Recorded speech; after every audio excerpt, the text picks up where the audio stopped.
So Skinner had made clear recommendations that reinforcement is just a much better strategy than punishment. Okay, I always think about the teachers, the tutors, the coaches, the people working with kids, young kids, all ages. Students like direction. Students like to know that you're meeting their expectations, that they're meeting your expectations. And by reinforcement, you're communicating they're on track. They're going in the right direction. And it feels good to receive that praise or whatever the reinforcer might be.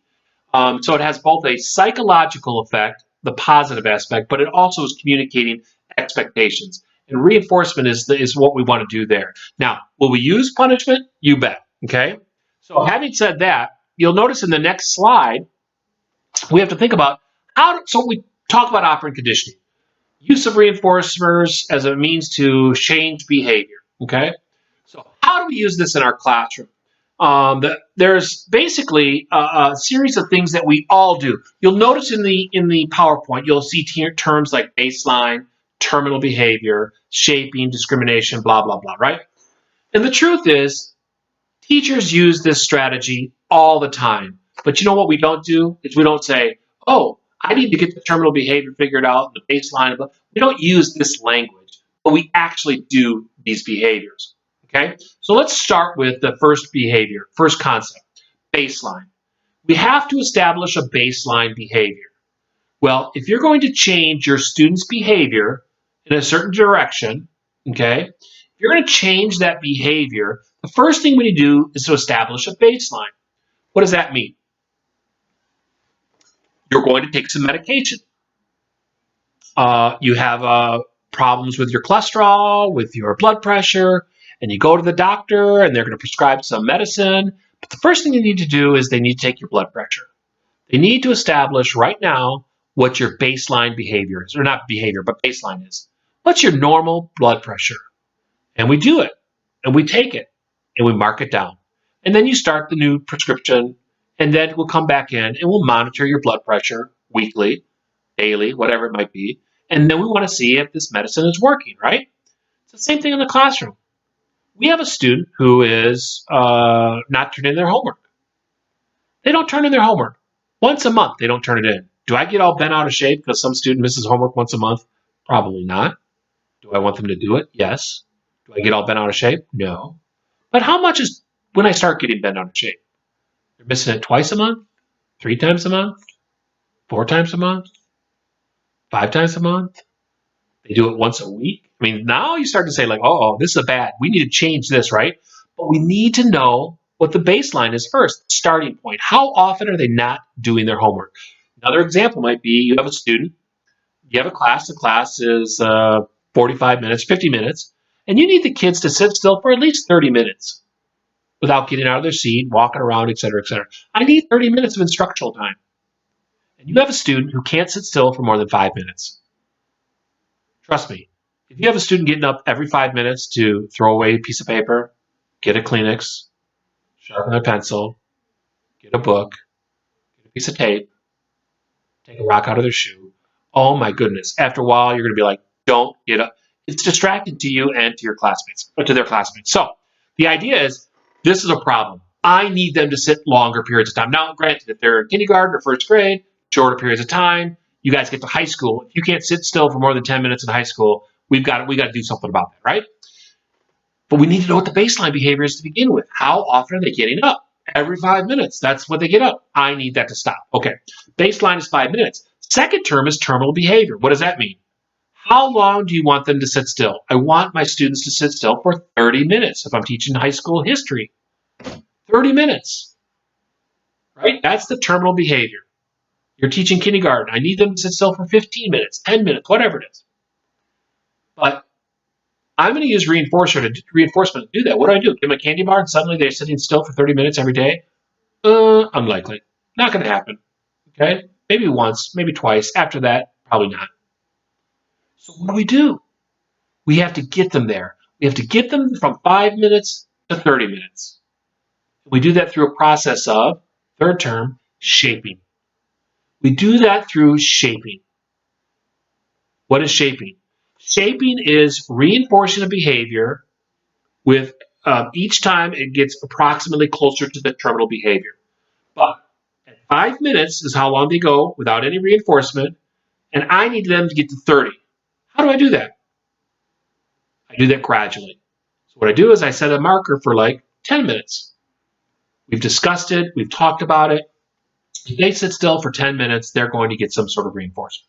Whatever it might be, we'll negotiate that. We'll figure it out. And when they start doing that routinely at 10 minutes, and they're getting reinforced each time at 10 minutes, then we need to do what? Bump it up. Maybe it's 15 minutes. Okay? Then they have to routinely do that at 15 minutes, 15 minutes, 15 minutes. They get reinforced, and then we bump it up. And eventually, slowly but surely, we get them to 30 minutes. That's that idea of shaping a behavior to the terminal behavior, right? Now, one of the things that some students will complain about, and they'll say in college classrooms, they'll say, like, as a teacher, do you think that seems fair that you're going to give some reinforcer, whatever it might be, to a kid who won't sit still? Aren't we basically just telling them to behave in a bad manner or to do this just in order to get? I'm like, that's crazy. Okay? Because if another student were to come to me and say, that's not fair, how come I don't get this? It's an easy response. You just ask them, do they need help staying seated for 30 minutes? Do they need help? And if they say to you, like, no, then you say, well, that's my job. My job as a teacher is to help my students when they need it. And this student might have, and it's none of their business, but we communicate in generalities, that sometimes certain kids need extra help in certain areas, and that's what I do. And if they need it, I'll be there for them too. You're going to find that from different students to different subjects to different situations, different kids require different amounts of help. And we use reinforcement to do that, operant conditioning to do that. And we gradually shape them towards the behavior that we like.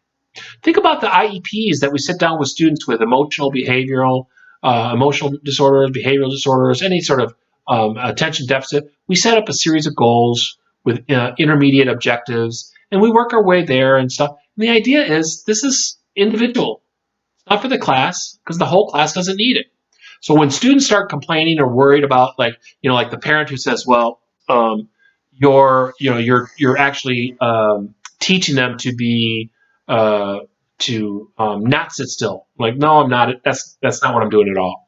Okay, because if they don't meet the minimum expectation, they don't get reinforced. And if it's a negotiated reinforcement, the kids will want to do it. Okay. So you'll see other concepts in operant conditioning, one of them being discrimination. Discrimination means that the students are just able to understand in what environment or situation they'll get reinforced or punished. For example, you have an inside voice, outside voice, right? You're in the locker room, or you're on the gymnasium floor, or you're outside. If you try to use your inside voice to get the ball passed to you, good luck. Hey, pass me the ball. Hey, throw me the ball. Probably not going to happen, right?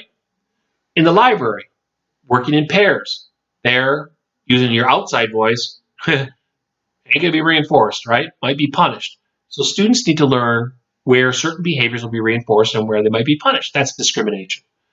Generalization is when students will respond in a similar fashion to another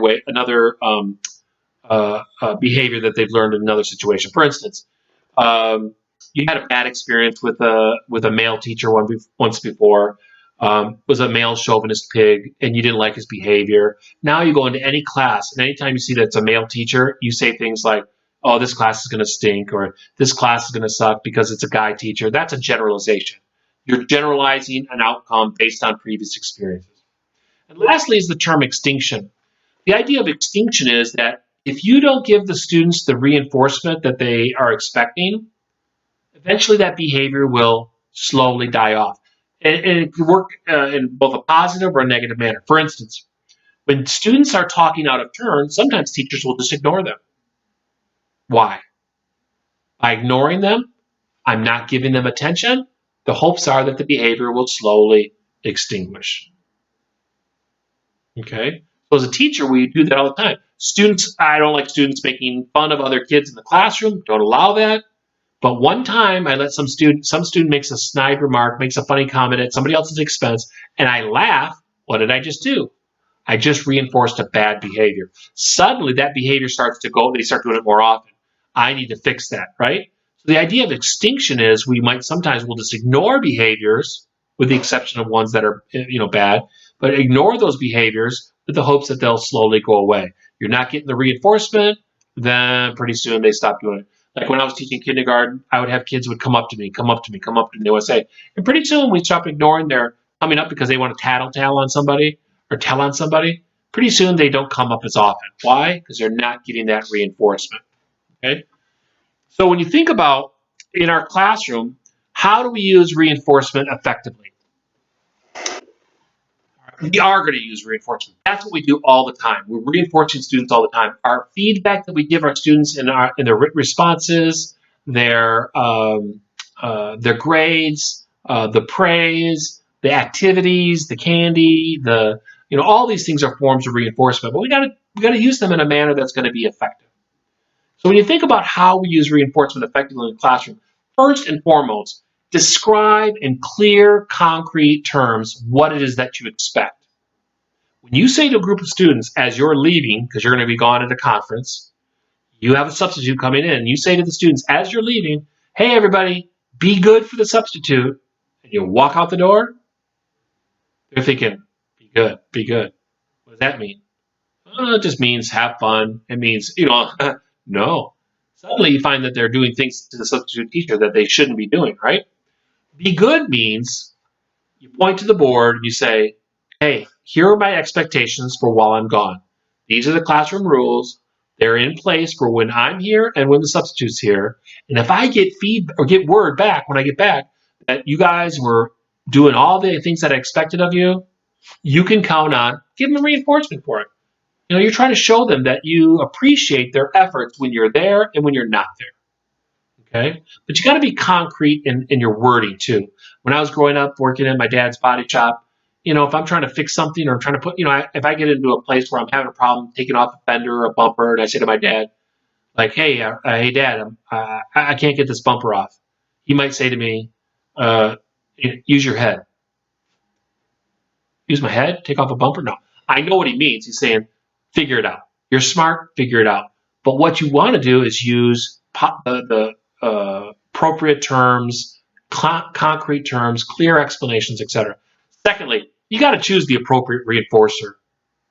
If you choose a reinforcers that the kids don't like, good luck trying to motivate them to change their behavior. And sometimes you offer like pizza parties. Everybody loves pizza. You know what I found out over the years? There's a bunch of kids that don't like pizza. So it might not work, okay? Or it might be extra time playing a particular softball or soccer or whatever it is. You know what? Some kids don't like playing. That's not an incentive to them. That's not going to motivate them. You got to choose the appropriate reinforcer if you really want to change behavior. Third, you want to make the response consequence contingencies explicit. That means that and a lot of times you hear like contingency contracts sometimes in classrooms.